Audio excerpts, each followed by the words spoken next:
वो बच्चा जो स्कूल इसलिए नहीं जाता था। गांव में सब उसे आलसी कहते थे, लेकिन किसी ने कभी ये जानने की कोशिश नहीं की कि वो स्कूल क्यों नहीं जाता।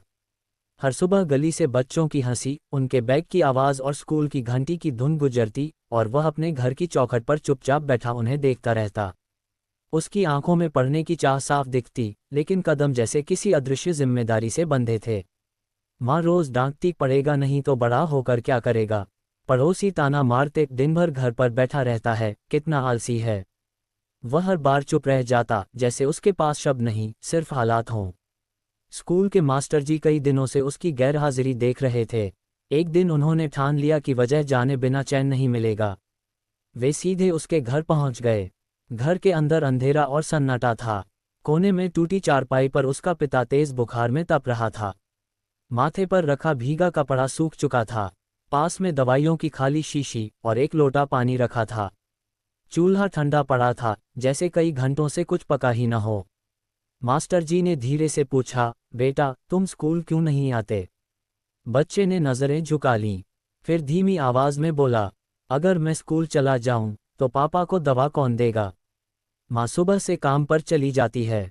पापा उठ भी नहीं पाते। मैं ही पानी पिलाता हूँ, दवा देता हूँ, कपड़ा बदलता हूँ। उसकी आवाज़ कांप रही थी, लेकिन बात साफ थी। वह आलसी नहीं था, वह अपने पिता का सहारा था। मास्टर जी की आंखें भर आईं। बाहर वही बच्चे खेलते हुए शोर कर रहे थे, जिन्हें देखकर लोग कहते थे ये देश का भविष्य हैं। और अंदर यह बच्चा था, जिसने अपना आज अपने पिता की देखभाल में लगा दिया था। मास्टर जी बिना कुछ कहे लौट गए, लेकिन मन भारी था। अगले दिन वे फिर आए। इस बार उनके हाथ में एक नया स्कूल बैग, किताबें, कॉपियां और दवाइयां थीं। साथ में गांव के एक बुजुर्ग भी थे, जो दिन में उसके पिता के पास बैठने को तैयार हो गए थे। मास्टर जी ने बच्चे के कंधे पर हाथ रखकर कहा, पढ़ाई तुम्हारा हक है और अब तुम्हारे पापा अकेले नहीं रहेंगे। बच्चे की आंखों में पहली बार चमक आई। उसने बैग को ऐसे पकड़ा जैसे कोई सपना हाथ लग गया हो।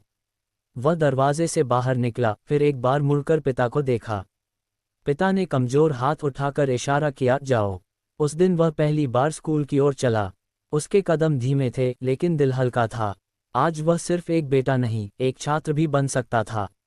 आज का सवाल, हम कितनी जल्दी किसी बच्चे को आलसी कह देते हैं? क्या हम कभी रुककर ये जानने की कोशिश करते हैं कि उसके पीछे छुपी मजबूरी क्या है?